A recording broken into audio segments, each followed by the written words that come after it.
Halo semuanya, kembali lagi di channel Portal Animasi, di mana gue bakal membahas hal-hal seputar dunia animasi. Jadi pada kesempatan kali ini, gue ingin membahas salah satu kartun yang banyak banget kalian request, yaitu Helluva Boss. Bisa dibilang ini bakal menjadi pertama kalinya gue membahas kartun web series. Nah sebelumnya, gue lihat banyak banget dari kalian merequest gue untuk membuat pembahasan dari kartun Helluva Boss ketimbang Hazbin Hotel. Tapi dikarenakan kartun Helluva Boss sedang dalam tahap pembuatan episode final season 1 dan untuk Hazbin Hotel sedang dalam tahap produksi, jadi pada kesempatan kali ini gue akan membahas sejarah singkat dari pembuatan animasi web series yang paling terkenal saat ini. Dan gue bakal memberikan review gue mengenai kartun tersebut di akhir video. Jadi tanpa menunggu lebih lama lagi, kita langsung masuk aja ke pembahasan dalam 3, 2, 1.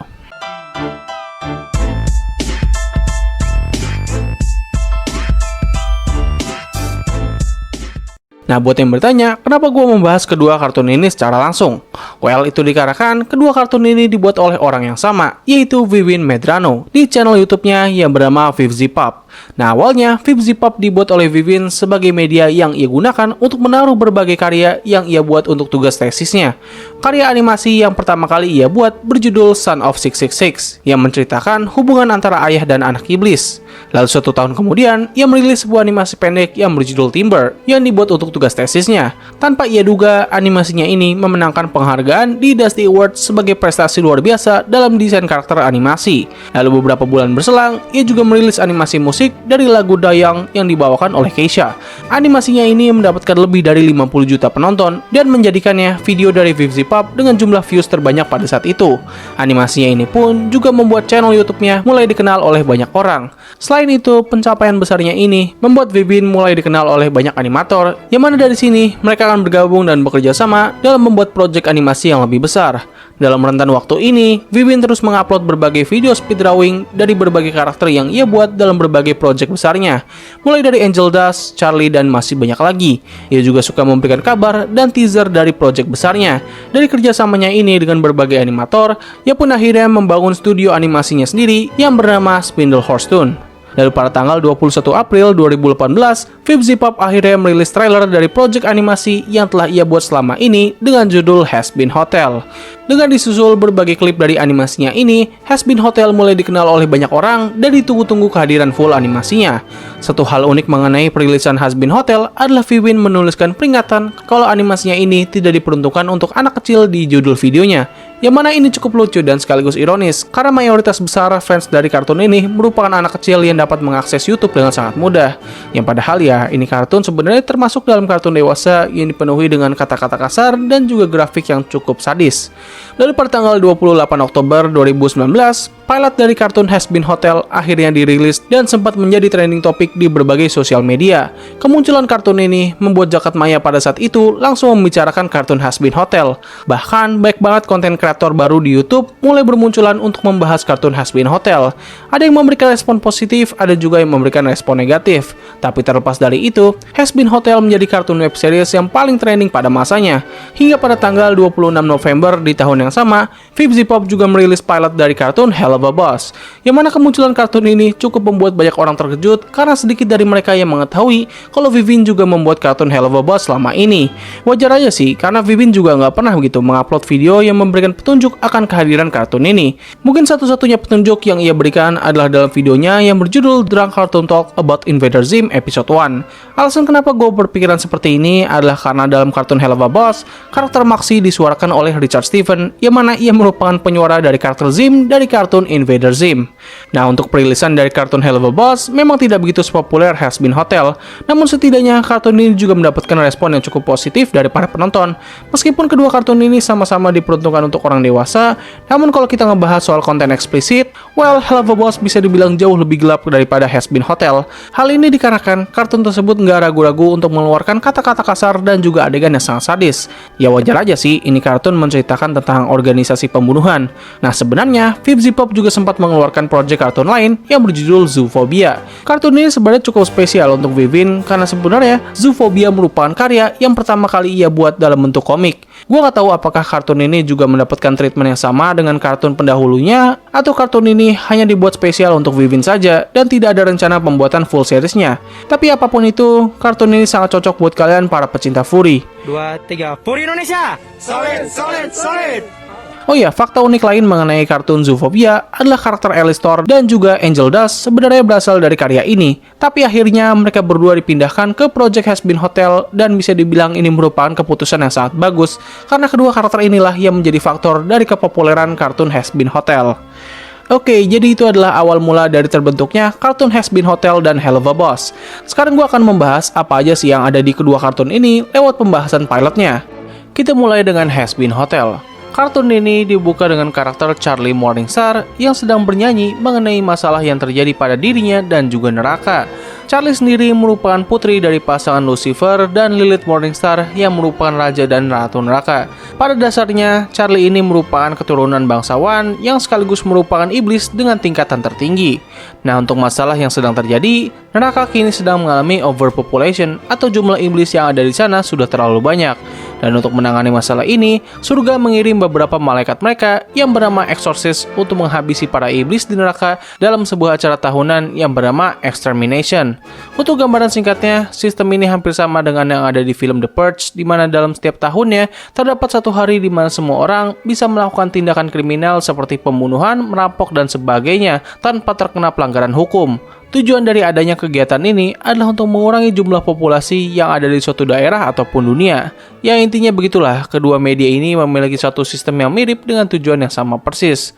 Meskipun Charlie merupakan iblis bangsawan, namun ia sangat menentang kegiatan ini dan merasa kalau misal para iblis di neraka tidak perlu mengalami pembantaian. Ia memiliki suatu gagasan di mana para iblis dapat dirubah untuk menjadi individu yang lebih baik. Dengan begitu mereka dapat dikirim ke surga dan populasi di neraka akan kembali seimbang tanpa adanya kegiatan extermination. Pemikiran ini tentu ditentang oleh ayahnya yang merupakan pemimpin neraka. Meskipun begitu, Charlie masih tetap kekeh dengan pendiriannya dan ia berencana untuk membangun sebuah tempat yang bernama Hazbin Hotel, di mana nantinya para iblis akan ditempatkan dalam hotel tersebut untuk melakukan penebusan dosa dan mereka bisa dikirim ke surga. Dalam rencana awalnya, ia bekerja sama dengan salah satu iblis yang bernama Veggie untuk menjadi manajer kampanyenya. Selain itu, ia juga mempekerjakan seorang bintang porno, ya kalian gak salah dengar, yang bernama Angel Dust untuk menjadi subjek pertama mereka. Tapi sayangnya, ketika Angel Dust akan menghadiri wawancara yang dilakukan oleh Charlie dalam sebuah acara berita, ia malah berpapasan dengan konflik yang dialami oleh teman lamanya yang bernama Cherubim dan Serpentius, yaitu seorang iblis yang berencana untuk menguasai neraka. Sementara itu, Charlie yang menghadiri acara berita tersebut membeberkan rencananya kepada publik, namun ia malah ditertawakan oleh mereka karena idenya yang terkesan konyol. Hal ini diperparah dengan disorotnya konflik yang dialami oleh Angel Dust yang padahal sebelumnya Charlie sempat menyebutkan kalau Angel Dust akan menjadi subjek pertamanya. Kekacauan ini membuat Charlie menjadi putus asa dan merasa kalau rencananya selama ini sudah gagal.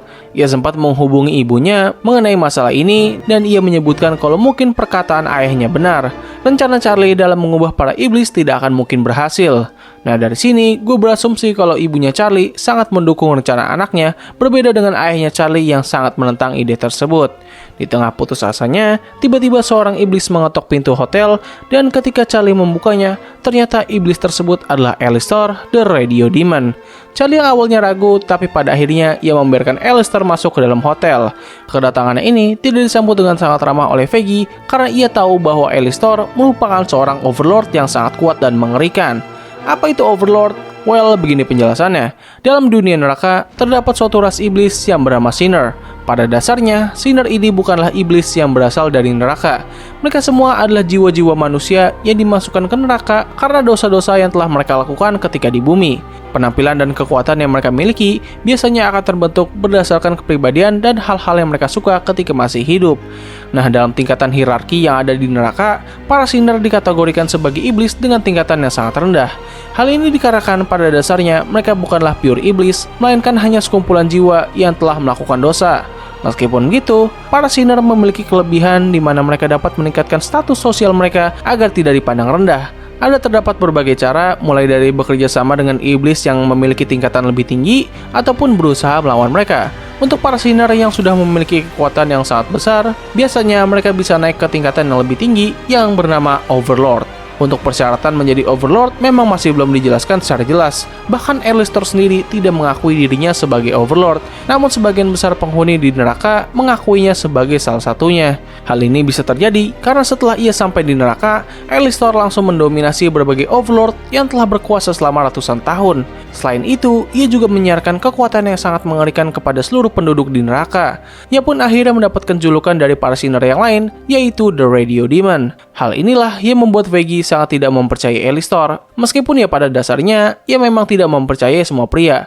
Meskipun begitu, Charlie masih mempercayai Alistar dan membiarkannya untuk bergabung ke dalam proyek Hazbin Hotel. Dengan diterimanya Alistar, ia pun langsung memanggil kedua kenalannya yaitu Snifty dan Hush untuk menjadi bagian staf hotel. Nah, untuk akhir dari pilot kartun ini adalah ketika Serpentius datang untuk menghancurkan Hazbin Hotel, namun Alistar mencegahnya dengan menunjukkan kekuatannya yang sangat mengerikan.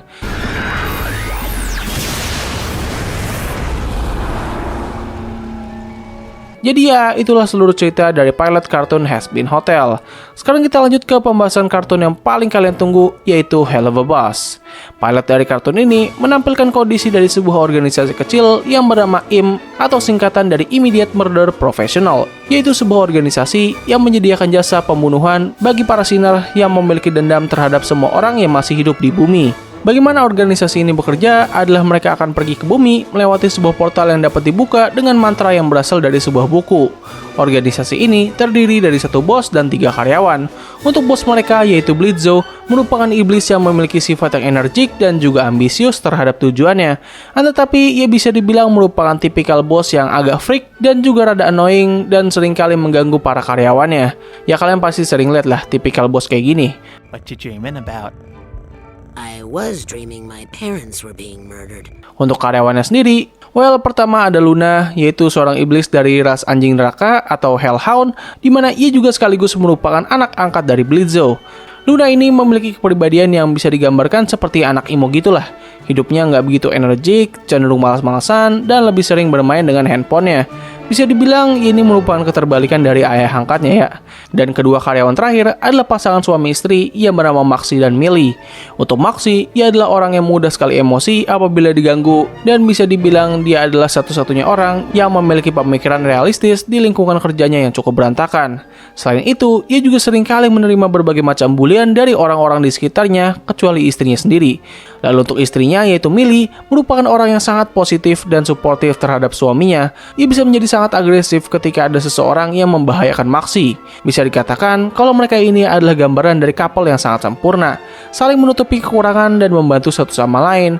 Meskipun ya Maxi memiliki kekurangan yang lebih banyak ketimbang Millie, namun hal ini tidak pernah menutup rasa cinta antara mereka berdua.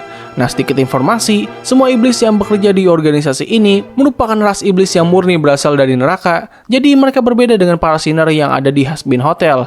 Perbedaan yang sangat mencolok dari ras iblis dan para sinner adalah dari kemampuan berkembang biak, di mana para sinner tidak dapat memiliki keturunan, berbeda dengan iblis murni di mana mereka bisa memiliki anak ataupun keturunan. Gua nggak tahu apakah para sinner hanya tidak bisa memiliki keturunan atau mereka juga tidak bisa melakukan hubungan seksual. Tapi ya yaudahlah, hal itu juga kayaknya nggak begitu penting-penting banget sih buat dipikir. Seperti yang sudah bisa kalian lihat sendiri, kalau organisasi ini diisi oleh orang-orang yang memiliki sifat yang cukup unik dan terkadang aneh. Alhasil ya, organisasi ini seringkali menerima berbagai macam masalah, terutama dari bidang finansial. Belum lagi Blitzo ini merupakan orang yang ambisius, namun tidak pernah memiliki perencanaan yang sangat bagus. Alhasil ya, semuanya berujung jadi kekacauan. Nah, kalau dalam pilot kartun ini, kita awalnya ditunjukkan dengan masalah organisasi ini yang diakibatkan oleh penurunan jumlah customer. Mereka mencoba untuk mencari solusi dalam menangani masalah ini dan akhirnya mereka pun membuat sebuah komersial jingle, yaitu sebuah iklan dengan lagu buatan mereka sendiri. Nah, dalam proses pembuatan ini, Maxi secara tidak sengaja menembak seorang bocah random. Mereka pun mencoba untuk merawat bocah ini di rumah sakit, tapi pada akhirnya mereka malah membawanya kembali ke neraka karena mereka tidak memiliki asuransi. Nah, di sana kita ditampilkan dengan dinamika dari semua karyawan yang ada di organisasi ini yang terbilang cukup kacau dan sangat lucu untuk ditonton. Oh ya, gue lupa menyebutkan kalau terdapat satu karakter lain yang memiliki peran yang sangat penting dengan organisasi ini. Karakter tersebut adalah Stolas. Dia ini merupakan Gothic Prince of Hell, atau dengan kata lain, dia ini merupakan salah satu iblis yang berdarah bangsawan. Alasan Stolas memiliki peran yang sangat penting terhadap organisasi ini adalah ia pernah melakukan mantap-mantap dengan Blitzo, yang padahal dia sendiri sudah memiliki seorang istri dan juga anak. Ya, kalian gak salah dengar. Oh, shit! Sorry, I fucked your husband. Alasan ia melakukan hal ini bakal dijelaskan dalam serial utamanya nanti. Tapi yang jelas, Blitzo mau berhubungan dengan Stolas agar ia bisa mengambil buku yang dapat membuka portal menuju bumi. Sementara Stolas sendiri sebenarnya jatuh cinta kepada Blitzo. Kalian gak usah tanya apakah mereka gay atau bukan, karena dari sini aja udah jelas gitu. Mereka ini gimana? Di tengah perdebatan mereka, tiba-tiba bocah yang sebelumnya ditembak oleh Maxi terbangun dan mulai menunjukkan kalau ia memiliki sifat yang jauh lebih buruk dari para iblis. Tindakan ini membuat Luna sangat kesal dan mengatakan kalau misalnya bocah ini sebenarnya merupakan target pembunuhan mereka. Mendengar hal ini, Blitzo langsung mengakhiri nyawa bocah tersebut dan mereka segera memotong bagian-bagian tubuhnya lalu mengirim jasad sang bocah kembali ke ibunya. You're welcome. Oke, jadi begitulah seluruh isi dari pilot kartun Hazbin Hotel dan Hell of a Boss. Gue pribadi sangat suka sih dengan kedua kartun ini. Meskipun awalnya gue lebih suka dengan kartun Hell of a Boss karena mereka memiliki konsep cerita yang lebih simpel dan menarik, serta memiliki lelucon yang selalu bisa menghibur gue. Namun setelah gue menelaah lebih dalam mengenai kartun Hazbin Hotel, gue menemukan kalau misalnya kartun ini ternyata memiliki banyak sekali konsep yang menarik. Gue awalnya merasa kebingungan dengan premis yang mereka bawa, kayak apa gitu hubungan antara overpopulasi sama hotel. Kayak kagak nyambung aja gitu, lu mau nampung gitu mereka-mereka yang ada di jalan biar neraka nggak sumpek. Tapi setelah gue mengetahui tujuan aslinya, gue merasa kalau misalnya ini merupakan ide cerita yang sangat menarik dan seru untuk dieksplor. Selain itu, hal lain yang menarik dari kedua kartun ini adalah bagaimana mereka membangun dunianya. Seriusan, dunia dari kartun ini itu seru banget untuk dibahas. Bahkan hanya dengan kemunculan dari kedua pilot kartun ini aja, mereka sudah dapat memiliki lore dunia yang sangat luas. Selain itu, konsep yang mereka bawa mengenai Sinner dan juga Overlord itu keren banget sih sumpah. Meskipun gue sendiri agak kebingungan bagaimana mereka bisa menyatukan konsep hotel yang bertujuan untuk mengubah iblis menjadi lebih baik dengan konsep Overlord yang berisikan para iblis yang haus akan kekuatan dan kekuasaan. Overall, Hazbin Hotel memiliki konsep cerita yang lebih menarik dengan dunia yang lebih luas, sementara Hell of a Boss memiliki konsep cerita yang lebih simpel, namun sangat enjoy untuk dinikmati dan lebih berfokus pada pengembangan karakter. Untuk sekarang, Hell of a Boss sudah memiliki 7 episode yang dirilis di channel VivZipUp dan akan segera mencapai klimaks dari season pertamanya yang kini sedang dalam tahap pembuatan.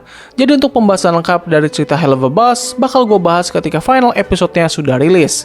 Nah, untuk kartun Hazbin Hotel, kini kartun tersebut telah dibeli oleh studio A24. Kabar ini menjadi berita baik dan sekaligus membawa kekhawatiran bagi para fans. Bagusnya, kartun ini bakal mendapatkan treatment yang lebih baik dengan budget yang lebih besar. Untuk buruknya adalah para fans takut kalau studio ini bakal membatasi para tim kreatif dari kartun ini. Hal ini cukup wajar sih, mengingat kedua kartun ini dibangun atas kebebasan berkarya dari para animator. Kedua animasi ini menunjukkan kepada seluruh media kalau mereka dapat membuat sebuah karya tanpa adanya batasan.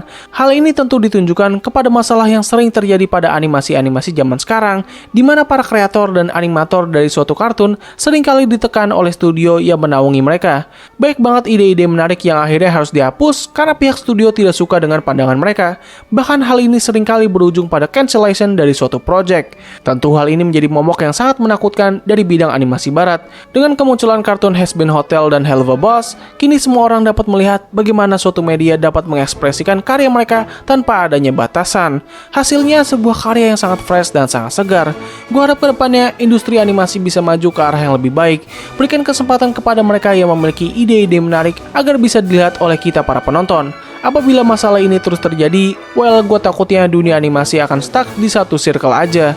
Mereka akan terus membuat animasi-animasi yang memiliki konsep cerita yang gak jauh berbeda dengan pendahulunya. Gue harap kita bisa melihat berbagai ide kartun yang lebih fresh lagi untuk kedepannya. So, mungkin itu saja yang bisa gue bahas di video kali ini. Berikan tanggapan kalian mengenai kartun Hazbin Hotel dan Hell of a Boss. Apakah kalian suka atau tidak suka? Tulis di kolom komentar. Jadi terima kasih atas waktu yang telah kalian luangkan untuk menonton video gue. Gue undur diri, sampai ketemu lagi di video selanjutnya. Bye!